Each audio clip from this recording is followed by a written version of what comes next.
La presentación de Verónica Spiros Cleñán, su título es Aroftué, vieja construcción del yo-nosotros. Verónica es licenciada en Ciencias Políticas y Relaciones Internacionales. Se ha especializado en políticas sanitarias para los pueblos indígenas. Realizó una maestría en salud intercultural en la Universidad Urracán en Nicaragua. Actualmente es candidata al doctorado de salud colectiva de la Universidad Nacional de Lanús. ¿Dije bien? Sí. Ha orientado la militancia académica al enfoque epistémico mapuche, el cual plantea, tiene varios usos. Uno de ellos como herramienta de negociación política con el Estado. Ha podido plantear el control territorial de espacios sagrados a partir de una concepción ética mapuche, la cual muchas veces entra en tensión con la ética científica y con los postulados de las políticas públicas sobre el uso de esos espacios. Ha sido precandidata a intendente de la ciudad donde actualmente vive, en Los Toldos. Adelante, muchacha. Mari Compuche, Mari Compulamien, Ayuculen, Acun Tufachi, Biblioteca Nacional Meu, Los Toldos Guariameu, Epulafcan Los Meu, Peu Manien, Tufei, Pichi Netram, Pichi Chalin, Huicham Poramaín, Come Raquizuan, Come Felem. Bueno, voy a presentar la experiencia de una construcción de un Aroftué. Es un espacio de una práctica terapéutica mapuche que se puede traducir como, se puede nombrar en distintas identidades territoriales como Truf o como Aroftué o como Huete. Ese es el espacio comunitario que nosotros estamos viviendo. Es una restitución territorial después de 6 años de conflicto con el Obispado de 9 de Julio. Este lugar fue una antigua capilla de monjas de la Iglesia Católica que estuvo 16 años deshabitada. Cuando decide el Obispado de 9 de Julio vender la capilla, varias comunidades y varias personas que no pertenecían a ninguna comunidad se manifestaron, nos manifestamos, digamos, en contra de la venta de esta capilla, no porque nos interesara el espacio físico, sino porque, digamos, el territorio o el suelo está enclavado en el corazón de lo que fueron las comunidades mapuches en Los Toldos. Bueno, hubo negociaciones varias con la Municipalidad de General Viamonte, con el Ministerio de Salud de la Provincia de Buenos Aires, con la Legislatura de la Provincia de Buenos Aires, con el INAI, con el Ministerio de Salud. Bueno, a qué lugar nos fuimos a hacer un planteo sobre el destino que debería tener este lugar para nosotros. Ahí mostré, ya han hablado un poco cómo es el proceso de deterioro, de reexudamiento territorial de los dos lados de la cordillera. Está el mapa grande del territorio histórico, uno más dibujado, y está la provincia de Buenos Aires y se ve un puntito ahí donde están Los Toldos. Los Toldos es el conjunto o el enclave político mapuche y poblacional más importante que tiene la provincia de Buenos Aires. Según el censo 2003-2005, en la ECPI, que es una encuesta complementaria que se hizo en el censo 2010, somos alrededor de 4.500 personas que nos autorreconocemos mapuches. Hay así como contaron en la experiencia anterior, hay un decreto ley en el cual el gobierno de Mitre le reconoce a las comunidades de Ignacio Coliqueo 16.400 hectáreas. Como ustedes saben, en Argentina no existe ley de propiedad comunitaria indígena, por lo tanto, más de 200 años, digamos, con todo lo que conlleva, digamos, todo el proceso, digamos, de reduccionamiento territorial en 4 etapas, pero lo más importante, digamos, en términos de salud es el deterioro, digamos, del cuerpo psíquico de las personas, sabiendo que siempre están en una situación, digamos, de despojo o de venta de sus tierras, o simplemente no tienen el mecanismo como el papelito o el título para acudir, digamos, al sistema bancario para pedir un crédito, por ejemplo, para hacer una cosecha, para hacer comprar animales, mejoramiento genético, lo que sea. En Los Toldos estamos organizados en 3 comunidades con personería jurídica y después hay 2 agrupaciones que no tienen personería. Y en la totalidad de las comunidades donde estamos congregados en forma comunitaria somos menos de 100 personas. O sea, estoy hablando de un universo de 4.500 personas que se autorreconocen, pero que están congregadas menos de 100. O sea, un poco para contar, digamos, el deterioro de los lazos comunitarios que existe actualmente en nuestro territorio, que es un territorio de frontera cultural con el mundo no mapuche.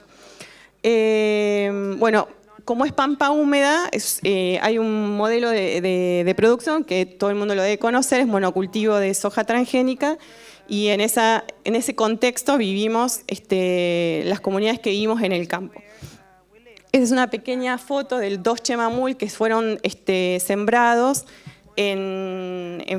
enfrente, digamos, de la Casa Azul, donde está la comunidad de Pulafken, en el 2017, en el festejo del Guiñón Chipantu. Bueno, che, persona, mamul, madera. Entonces serían maderas talladas con rostros de personas, que siempre están enclavadas en lugares donde hubo o hay personas que se hicieron mapulugún, que se hicieron territorio, que ya partieron, o sea, que su espíritu se fue, pero su materialidad está enterrada en ese sitio. Bueno, ahí está, es el día que hicimos un proceso, digamos, como de apropiación del espacio territorial con las escuelas rurales.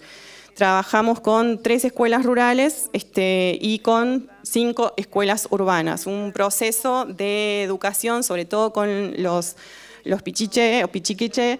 ¿Por qué? Porque hay gran pérdida del mapuzungún, por lo tanto, digamos, el nivel de activismo político mapuche en la ciudad es muy bajo, entonces el mecanismo de generar procesos de fortalecimiento identitario para nosotros es el espacio escolar.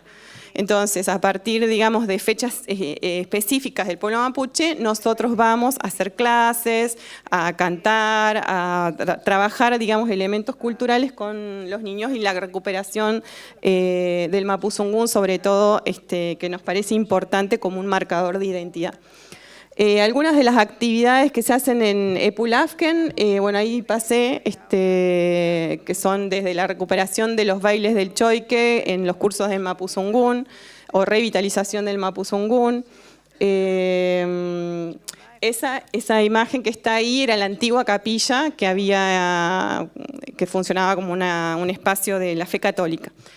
El proceso de recuperación fue a través de una restitución, digamos, que hace el INAI a nuestra comunidad, y a partir de esa restitución nosotros generamos recuperamos una ceremonia que se llama Rucán Malón. Digamos, esta ceremonia tiene que ver con que un sitio fue apropiado por otra cultura o por otro credo, y para el proceso de recuperación se utilizan, en el caso nuestro, en el territorio mapuche de Los Toldos, caballos para hacer la marcación territorial y la recuperación, digamos, del Nien Mapu, o sea, de los espíritus que habitan en ese territorio. En esa ceremonia, que la llevó adelante el Machi Cristian Collipal, que han visto cuando presentó Eliseo Huencho, que había ganado un curso de arte, bueno, le pedimos a él específicamente que ayudara en ese proceso, y él es el que nos ayuda a hacer el Rucán Malón. Y el que baja esa imagen no tenía la cruz, pero tenía una cruz que ninguno de nosotros, digamos, tenía la autoridad espiritual, digamos, para llevar adelante, digamos, el bajado de una cruz para, al mismo tiempo que se bajó, al día siguiente se levantó Rehue. Digamos, no son ceremonias ni simples, ni todos lo pueden hacer. Solamente algunos roles particulares lo pueden llevar adelante.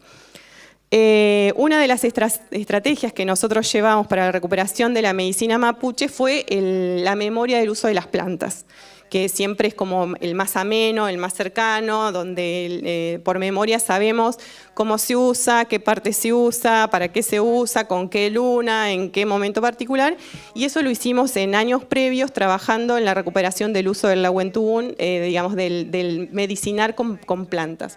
Hicimos un herbario local donde pudimos mostrar 49 plantas que están vivas en la ciudad, y la comparación con un herbario que tenía el monasterio de los Toldos, que tenía 350 especies. Por lo tanto, a partir de esa investigación pudimos mostrar la extinción de especies nativas y el deterioro también en el conocimiento mapuche, porque en el herbario del 69, digamos, hay identificación de las plantas en mapuzungún, en castellano, el nombre popular, y el cura había hecho una identificación a partir del nombre científico, el latín. El espacio ceremonial actual bueno, sigue estando en el REWE, pero en el 2017 Miguel Leumann, que es un compañero de nuestra comunidad, un hermano, antes de morir pide especialmente ser enterrado en el cementerio mapuche de los Toldos, que no está reconocido por ley en el municipio. Como el municipio se niega, digamos, a dar la autorización para el entierro de ahí, nosotros hicimos la ceremonia del TUM en este espacio que es la Casa Azul, como primer espacio de descanso. Entonces, además de tener el REWE, tenemos a Miguel, digamos, en el primer descanso ahí, por lo tanto, por eso necesitábamos hacer una marcación territorial con los Chemamul. Ya la habíamos hecho 2 años antes en la Laguna La Azotea, donde, digamos, alrededor funcionaba el cementerio, que tuvo también otros roles. Bueno, todo el mundo sabe que cada cultura tiene su propia manera de llamar las enfermedades, su propio modelo médico y sus propias prácticas terapéuticas. En el caso mapuche, en el Puelmapo, como se dijo acá, no existe o todavía no se levantaron la figura de machi o el rol de machi. Recién la semana que viene, digamos, en la comunidad se va a hacer el levantamiento de una machi después de 40 años que no existe en el Puelmapo, o sea, en el lado este de la cordillera. Por lo tanto, quienes tenemos necesidad de ser atendidos con machi, tenemos que irnos o a Temuco o a la zona de la 9ª región o a Santiago de Chile, con lo que implica, digamos, la distancia, movernos más de 1.700 o 800 kilómetros, el costo y la poca frecuencia con que lo podemos hacer. Por lo tanto, en el 2014 nosotros decidimos, digamos, recuperar una práctica terapéutica que es la que está ahí, que ese espacio se llama Aroftúe, y es una construcción muy pequeña, hecha de barro, con una tecnología propia, que es como antiguamente se construía en los toldos. Los toldos, expliqué, es un territorio de llanura, tierra muy fértil. Entonces, la intención era, ¿había memoria de hacer Aroftúe en los toldos? No, no había memoria. ¿Había memoria de hacer estos baños en el pueblo mapuche? Sí. Entonces, ¿de qué manera nosotros adaptábamos, digamos, esa memoria a un territorio que no tenía las condiciones? Por ejemplo, en la zona de la estepa patagónica o cordillera se hace un hueco en el Huincul o en el cerro donde se practica, digamos, este baño de vapor. Pero en el caso nuestro no tenemos cerros ni montaña ni nada, por lo tanto teníamos que hacerlo, digamos, en superficie. Bueno, hicimos 2.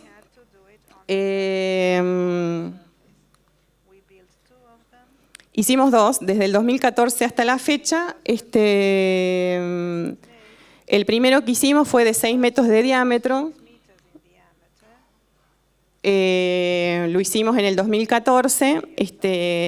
Hicimos la típica construcción mapuche, es con postes de acacio o de eucaliptus, se tensa con alambres y se cocina el barro en una cancha de barro. Ahí están haciendo los lamí en la cancha de barro.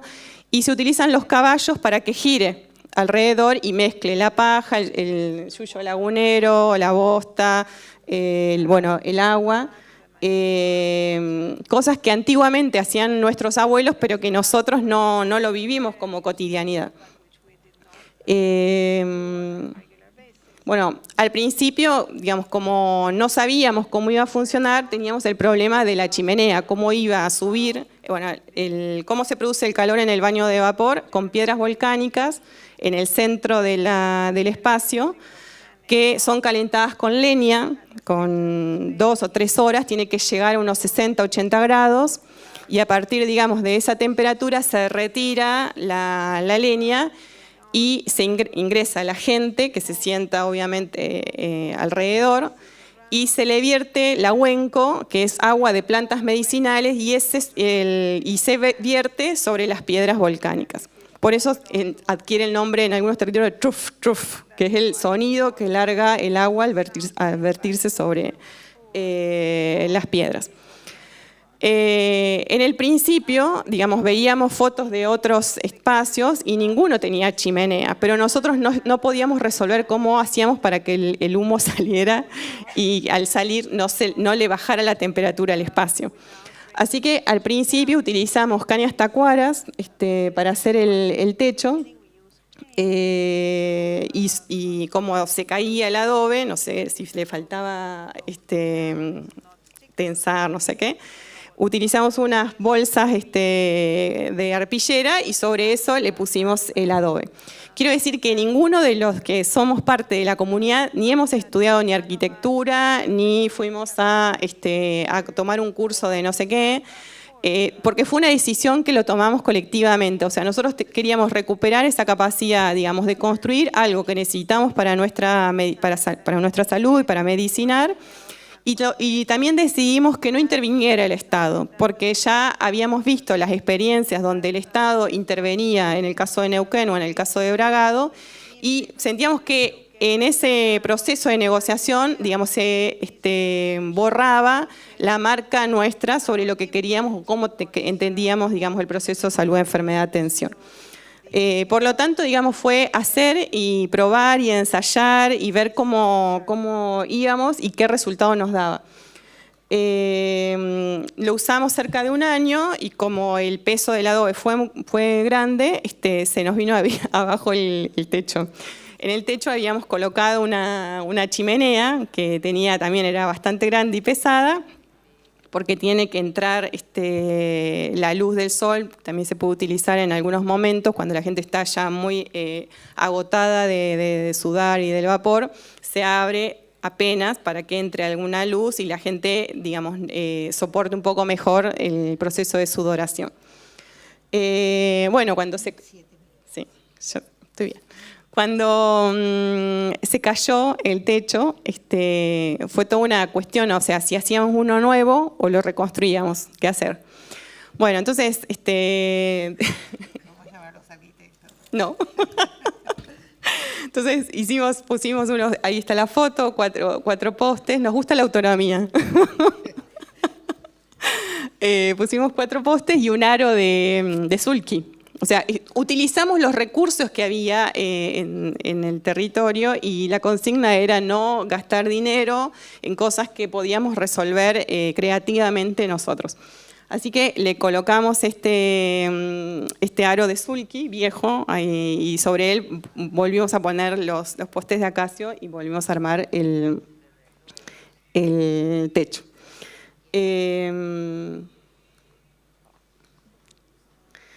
Después de, no sé si vino una tormenta, ¿qué pasó? Se empezó a deteriorar el afuera porque nosotros no le habíamos hecho impermeabilización.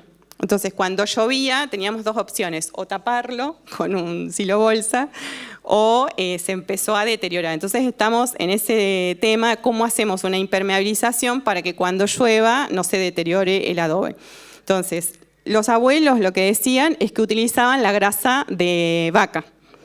Y los que trabajan bioconstrucción dicen que se utiliza la salvia del aloe para impermeabilizar. Así que decidimos, bueno, se empezó a deteriorar mucho, ya no estaba dando el resultado que nosotros queríamos para la temperatura que necesitamos, por lo tanto decidimos empezar a darlo de baja y hacer una nueva construcción, que es el chiquitito que parece un hongo, que está en el principio.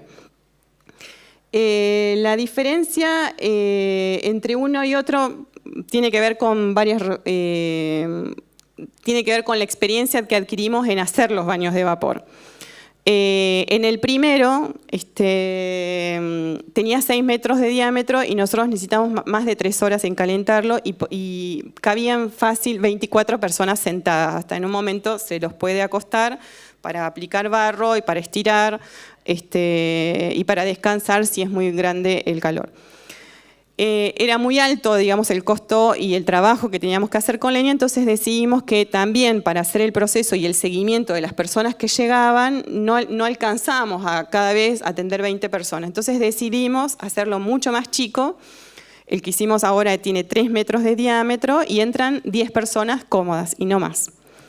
Y de alguna manera también estuvo hecho a medida porque en ese trayecto de atención, digamos, hicimos baños para niños de entre 1 año y 10 años, que los más chiquititos entraban con sus mamás, pero los otros entraban solos y era acogedor el lugar para los niños, se sentían cómodos. En el otro era como que les daba miedo entrar solos porque era un ambiente bastante grande y están completamente oscuros. Las paredes, digamos, cuando se entra al baño de vapor, nosotros trabajamos, digamos, con el equilibrio de los 4 cuerpos, el cuerpo físico, el cuerpo emocional, el cuerpo mental y el cuerpo espiritual o ancestral. En el caso de los toldos, nosotros trabajamos sobre todo con los chicos el tema de la autoestima y del orgullo de ser quienes son. Y lo trabajamos, digamos, con la búsqueda de su propio taíl o vamos orientando cuáles son los taíl de los linajes de nuestras familias y también vamos orientando, digamos, la identificación de las destrezas que tienen los animales en nuestro territorio, para que a partir de eso se vaya haciendo una identificación, digamos, de las cualidades que vemos afuera en los animales para, digamos, incorporarlas como una fortaleza en el proceso de equilibrio de salud. Bueno, en 4 años hemos atendido a más de 300 personas. En un principio no hacíamos ningún tipo de registro de la gente. Después entendimos que era necesario construir un instrumento que marcara, digamos, el antes y el después. Por lo tanto, hicimos una ficha clínica mapuche, donde se le pregunta, digamos, cuál es, digamos, la medicina mapuche trabaja, digamos, básicamente con el concepto de la etiología, quiere decir la causa la cual origina, digamos, el desequilibrio o la enfermedad. Por lo tanto, digamos, en la ficha clínica se pregunta ¿por qué cree usted que se enfermó? ¿Cuál es la razón por la cual, digamos, entró y tiene tal padecimiento? Bueno, con parámetros propios con que nosotros, digamos, evaluamos la salud de nosotros mismos, como un mecanismo de producción de información para validar, digamos, lo que se llama la eficacia clínica y la eficacia simbólica. ¿Por qué digo esto? Porque en los procesos de negociación con el Ministerio de Salud, tanto de Nación o de provincia, el sistema biomédico y el sistema de salud público argentino, digamos, como el único servicio que ofrece es la biomedicina, dice que no hay evidencia clínica de la eficacia de la medicina mapuche o de las otras medicinas de pueblos originarios. Dice que no conoce cuáles son las dosis o el tipo de tratamiento que se hace con plantas medicinales y que no hay evidencia científica sobre eso. Por lo tanto, digamos, nosotros tomamos este recurso para generar no solo digamos, estrategias de recuperación y fortalecimiento de nuestra propia gente, sino también, digamos, la producción de información para la próxima etapa o las que vendrán de negociación con el Estado o con los organismos de ciencia que generalmente ponen a biólogos, te ponen a los... sí, ya voy. Para decir que no vale, que no se puede incorporar, que la medicina mapuche no tiene lugar en el sistema público. Bueno, ahí está la imagen del lado derecho, el corazón, lo que nosotros decimos, el corazón del hombre, de lo que representa la masculinidad. Y están las piedras volcánicas que trajimos de Laguna Blanca, de la zona de Zapala. Eso también fue una forma de cuáles piedras, de dónde teníamos que traer las piedras, también fue por Peuma. Porque estamos atentos, en el proceso siempre estuvimos atentos a que esto no era una cuestión de inventar o reinventar algo ajeno a nosotros, sino seguir ciertos mecanismos del protocolo mapuche para entender qué era lo que teníamos que hacer. Ahí intervinieron la comunidad felipín de Zapala y la de Laguna Blanca y que bueno, señalaron cuáles eran las piedras que se podían retirar del lugar y son las que actualmente utilizamos. El corazón representa lo masculino y las paredes representa el útero de la madre. Por lo tanto, ahí convive lo femenino y lo masculino para generar nueva vida. Entonces, un principio nuestro antiguo dice, digamos, que el que no está dispuesto a morir en el Aroftuhue no está dispuesto a vivir.